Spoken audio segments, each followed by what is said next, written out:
नमस्कार दर्शकबिन समय चक्रको नयाँ श्रृङ्खलामा यहाँलाई हार्दिक स्वागत गर्दछु। म विक्रम श्रेष्ठ। हुन त सरकार गठन भएको 100 दिनलाई हनीमुन पिरियड भनिन्छ। उसको सफलता र असफलताको प्रक्षेपण त्यही 100 दिनको काम गराइबाट गर्न सकिन्छ भनिन्छ। यो सरकार गठन भएको 1 महिना पनि भएको छैन।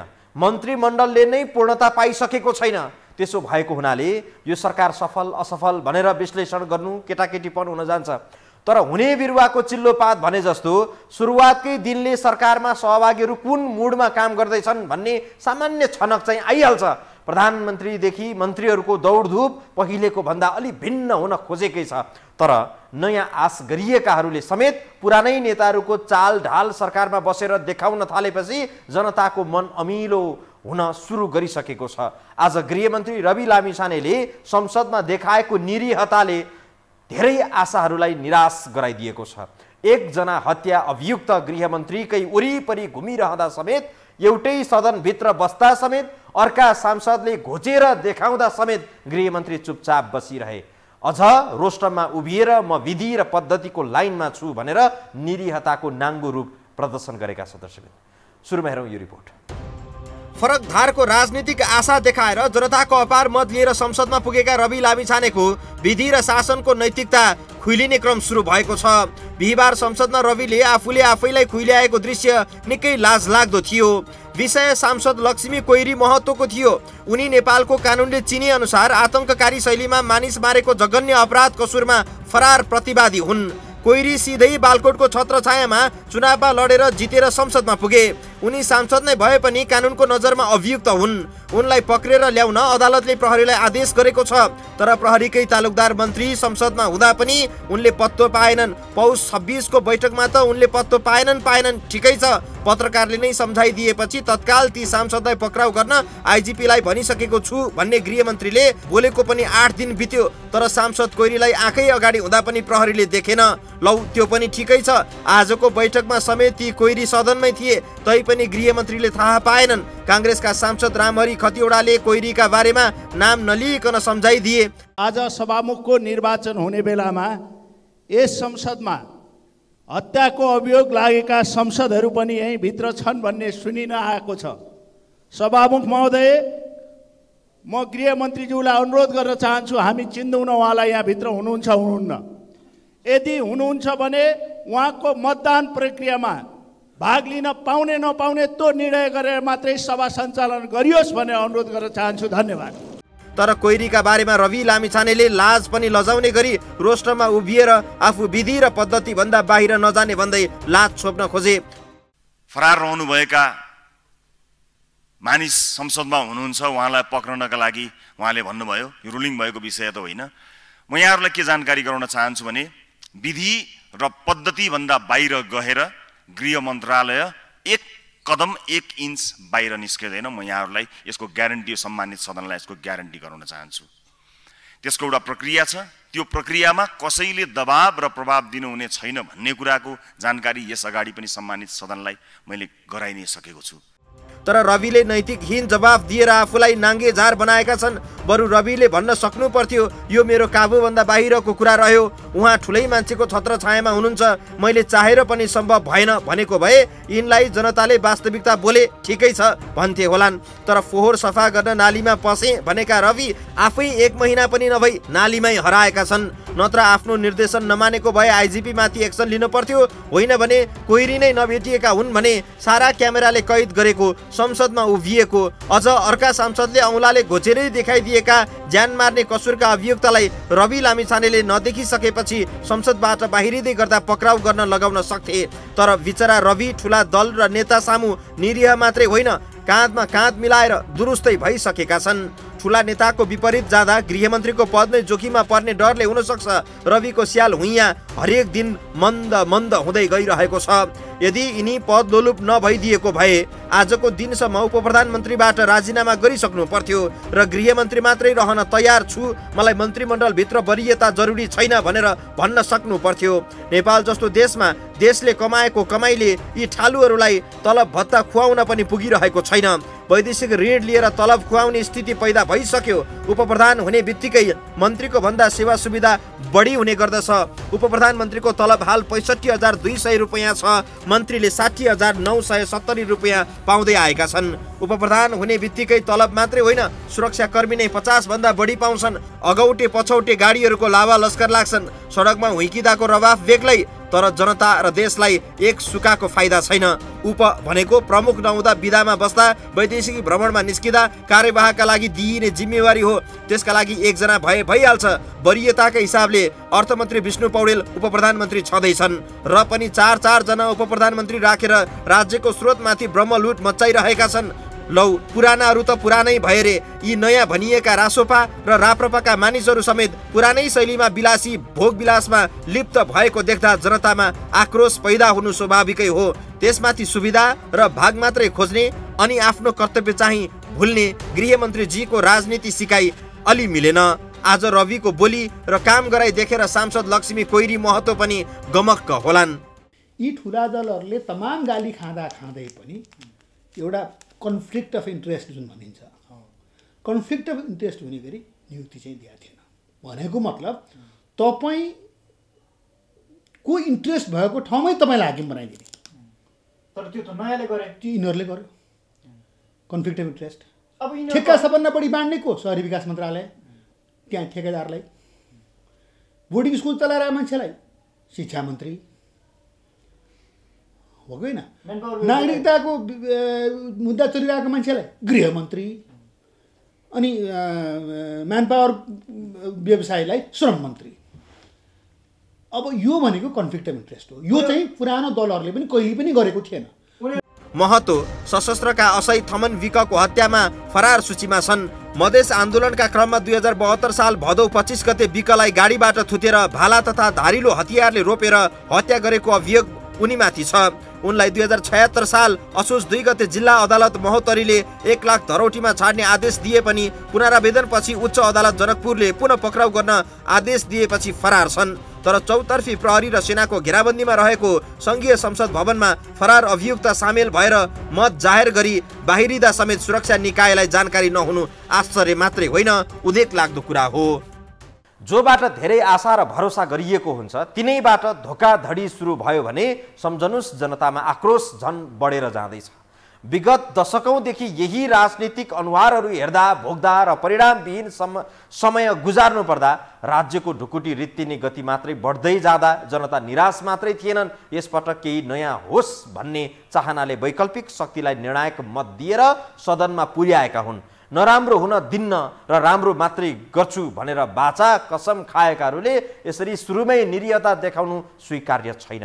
पद र शक्ति दुवै हातमा परेपछि पनि नाइ नास्ति कति पनि सुहाउने कुरा होइन। अझ यो र त्योको बहाना गरेर समय कटाउने छुट कम्तीमा यिनीहरूलाई छैन। पातालबाट एकै पटक सत्ताको बागडोरमा पुगेकाहरूले कम्तीमा नाङ्गो आँखाले देखिरहेको अपराध लुकाउने कोसिस नगरून्। शक्तिकै दबावमा अपराधीहरू कानुनभन्दा माथि भइरहे दुङ दुङ गनाइरहेको भ्रष्टाचारको मुद्दामा कहिले नजर लाग्ला सरकारको? अहिले चर्चामा रहेको नेपाल दूरसञ्चार प्राधिकरणको उपकरण खरिदमा देखिएको करोडौंको घोटाला प्रकरणका बारेमा गम्भीर तथ्यहरूको उजागर गर्दैछौँ दर्शकवृन्द। ब्रेकपछि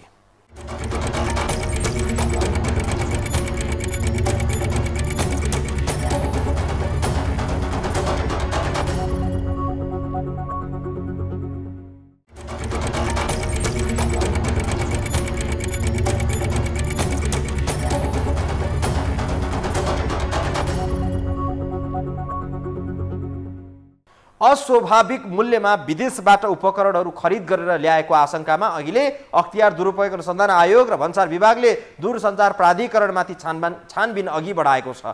1 अर्ब 14 करोड भन्दा बढी रकमबाट खरिद गरिएका केही थान उपकरणको मूल्य कल्पना भन्दा बाहिरको महँगाई भएको विषयमा अख्तियारले हात हालेपछि यसको वास्तविकता बुझ्ने कोसिस हामीले गरेका छौँ।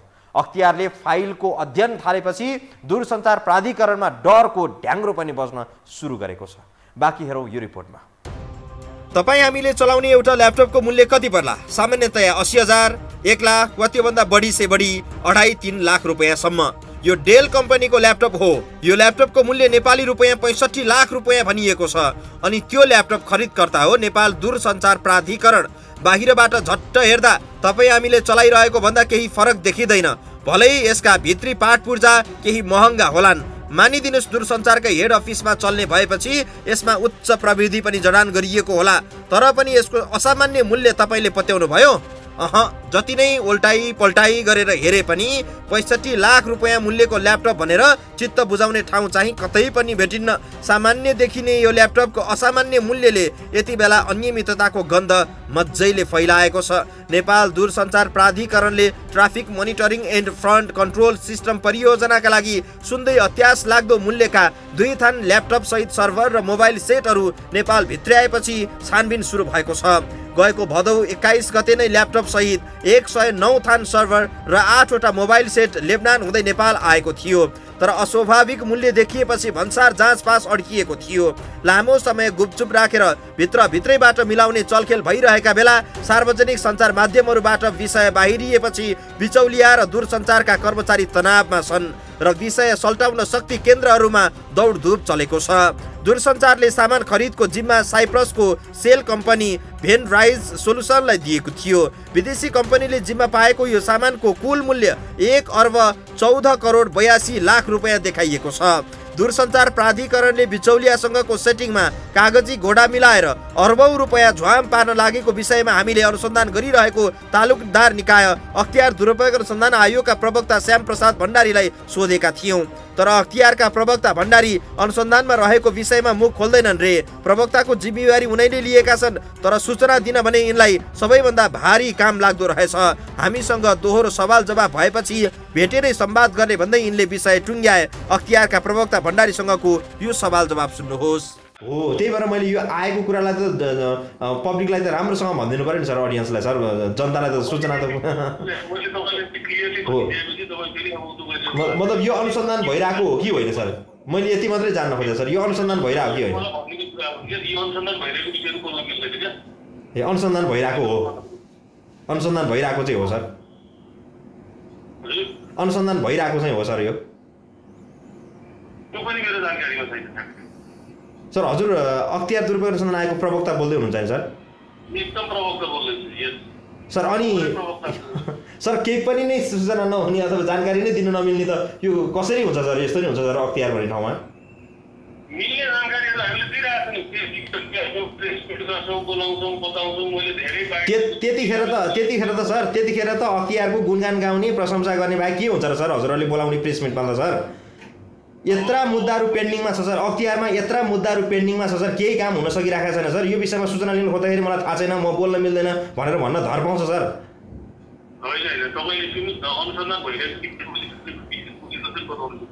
होइन, अनुसन्धान भइरहेको विषय सर, म नि बुझ्छु नि सर, म नि 18 वर्ष भयो सर पत्रकारिता गरेको। मेरो पत्रकारिताको आचार संहिता मलाई थाहा छ सर। अनुसन्धानलाई प्रभावित नपार्ने गरेर सोध्नुपर्छ, अनुसन्धानलाई प्रभावित पार्नुहुन्न मलाई थाहा छ नि सर।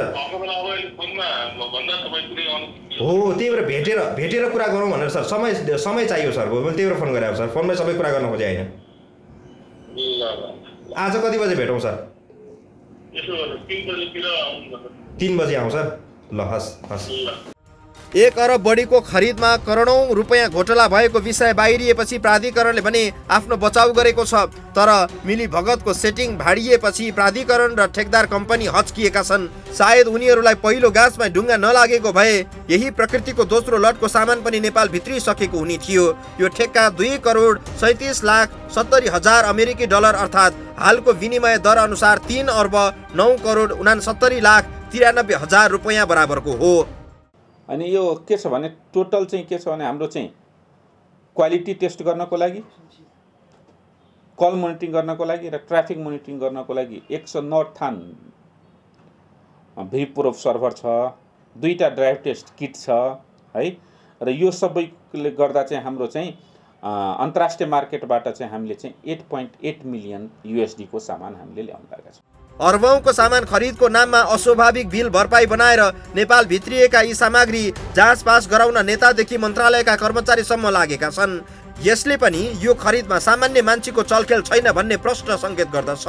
सुरुवाती चरणमै योजना बनाएर टेन्डर आह्वान गरेको र त्यसपछि कागजी घोडा मिलाएर सामान ल्याउँदै गर्दा भन्सारले रोकेपछि बिचौलियाहरूको मिसन अक्करमा फसेको छ।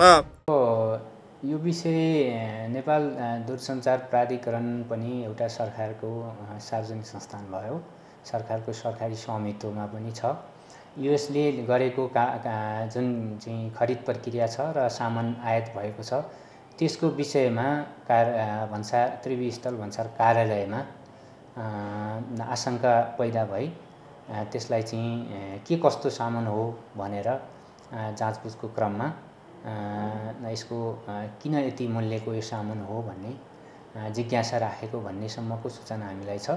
त्यसपछिको छानबिनको प्रक्रियाको बारेमा कुनै अन्तिम निर्णय केही पनि आएको छैन।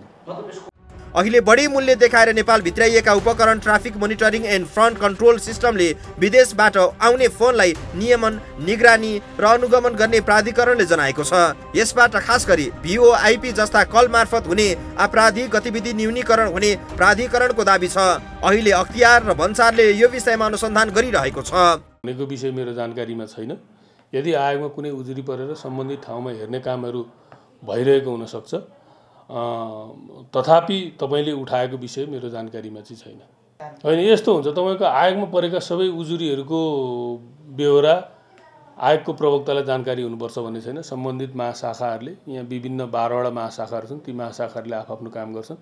मैले अघि नै यहाँलाई भने यो अनियमितता तथा भ्रष्टाचारसँग सम्बन्धित परेका उजुरीहरूको छानबिन होस्, अनुसन्धान होस्, कानुन बमोजिम गोप्य रूपमा गरिन्छ।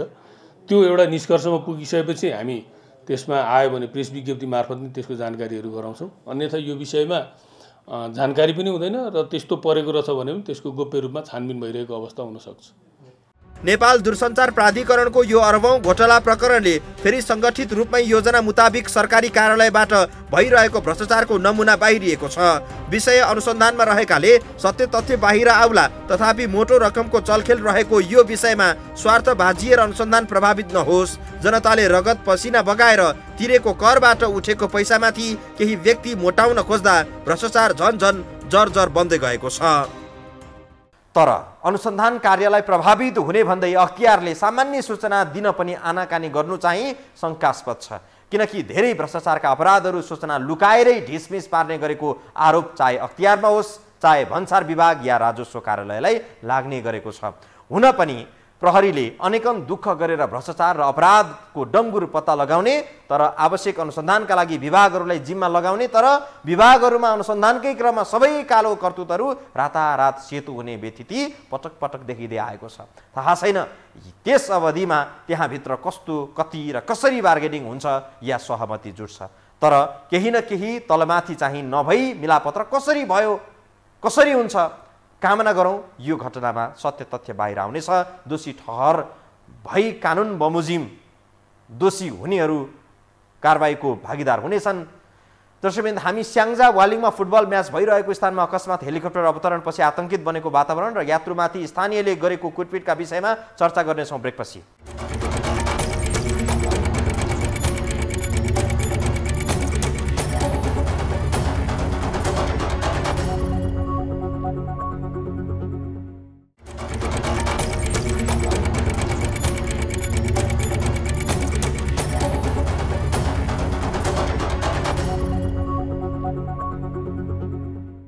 स्याङ्जाको वालिङमा फुटबल खेल भइरहेको मैदानमा हेलिकप्टर ल्यान्ड गरेपछि पाइलट र यात्रुमाथि हातपात भएको छ।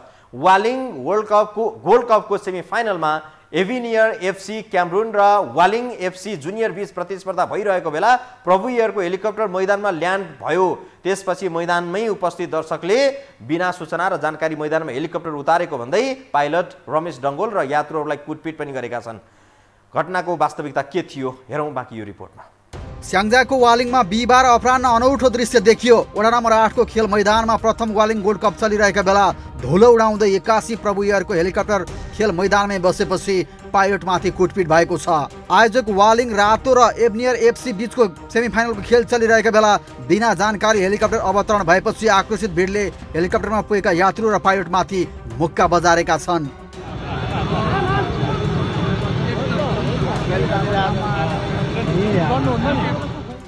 प्रभु एयरको हेलिकप्टर क्याप्टेन रमेश डङ्गोलले उडाएका थिए।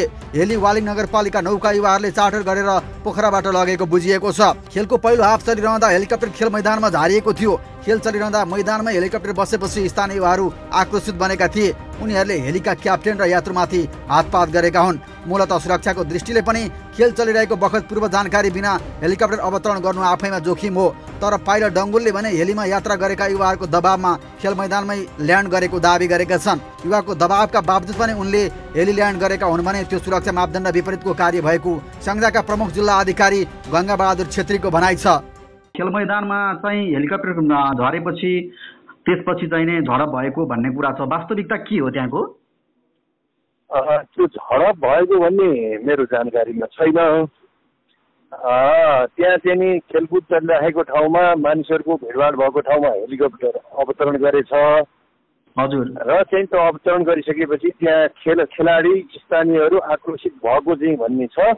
त्यसपछि प्रहरीले त्यहाँ सम्झाइ बुझाइ गरेर हेलिकप्टर चाहिँ फिर्ता ल्याएको छ। केही दृश्यहरू पनि बाहिरिएका छन् अहिले, त्यहाँनिर धक्कामुक्का गरेको पनि देखिन्छ। तथापि जस्तै हेलिकप्टर राख्ने कुरामा त अनुमति पनि लिनुपर्छ होला, त्यो पनि हो त? जस्तै खेल मैदान चलिरहेको ठाउँमा, खेल चलिरहेको ठाउँमा एक्कासी हेलिकप्टर ल्यान्ड हुनु कतिको चाहिने यो कानुन सम्मत पनि छ त? अब त्यो चाहिँ कानुन सम्मत छ छैन भन्ने विषयमा अब त्यहाँ चाहिँ खेलकुद भइरहेको ठाउँमा चाहिँ नि एक्कासी अवतरण भयो। त्यो अवतरण हुने कुराको स्थानीय प्रशासन प्रहरी कसैलाई पनि जानकारी छैन र त्यसरी अनुमति दिँदाखेरि कहाँ जाने हो, किन जाने हो, केका लागि जाने हो भन्ने विषय चाहिँ सम्बन्धित निकायले जाँच जरुरी थियो। मैले चाहिँ त्यो विषय हाम्रो नागरिक उद्यान कार्यालय पोखरालाई पनि जानकारी गराइसकेका छु। अब त्यसमा आएको यात्रुहरू को आउनुभयो, किन आउनुभयो भनेर अनुसन्धान गर्न भनेर चाहिँ वडा प्रहरी कार्यालय वालिङलाई पनि मैले निर्देशन गरिसकेको छु।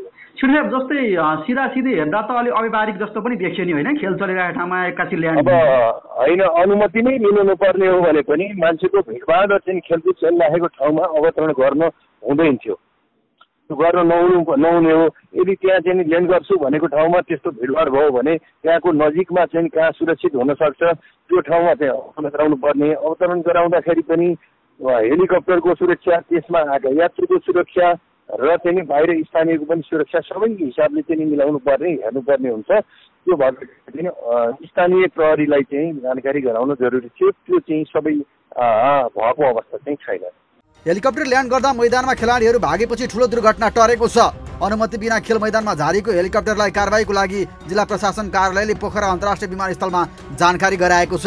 प्रारम्भिक चरणमा हेलिकप्टर चार्टर गरी जाने युवाहरूले जबरजस्ती खेल मैदानमा हेलिकप्टर ल्यान्ड गर्न लगाई आफ्नो रवाब देखाउन खोजेको प्रश्न देखिन्छ। हेलिकप्टरमा कुनै समस्या नआई पाइलटले त्यसरी अकस्मात अवतरण सामान्यतया गराउँदैनन्। घटनाको दृश्य हेर्दा दादागिरी शैलीमा युवाहरूले यो हत्कण्ड अपनाएको बुझ्न गाह्रो छैन। यदि उनीहरू दोषी हुन् भने हवाई जस्तो संवेदनशील क्षेत्रमा यो हदसम्मको लापरवाही गर्ने समूहलाई हदैसम्मको कारबाही हुन जरुरी छ। वालिङ नगरपालिका 6 का विनोद गैरे, खिमबहादुर थापा, सुशील गिरी, सुशील थापाले प्रभु एयरलाइन्सको हेलिकप्टर चार्टर गरेर वालिङ लगेका थिए। उनीहरूले नै मैदानमा हेलिकप्टर उतार्न दबाब दिएकोले आफूले ल्यान्ड गरेको पाइलट डङ्गोलले बताएका छन्। हेलिकप्टरभित्र ठुलै दबाब पाइलटमाथि नदिएसम्म पाइलटले यो प्रकारको जोखिम सम्भवतः लिने थिएनन् होला।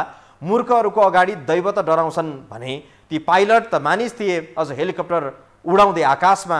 त्यसकारण यस्तो संवेदनशील अवस्थामा दोषी को हुन् पत्ता लगाई प्रशासनले अवश्य कारबाही प्रक्रिया अघि बढाउने नै छ। अवस्था दर्शकवृन्द, आजलाई समय चक्र यति नै। बिदा दिनुहोस्। नमस्कार।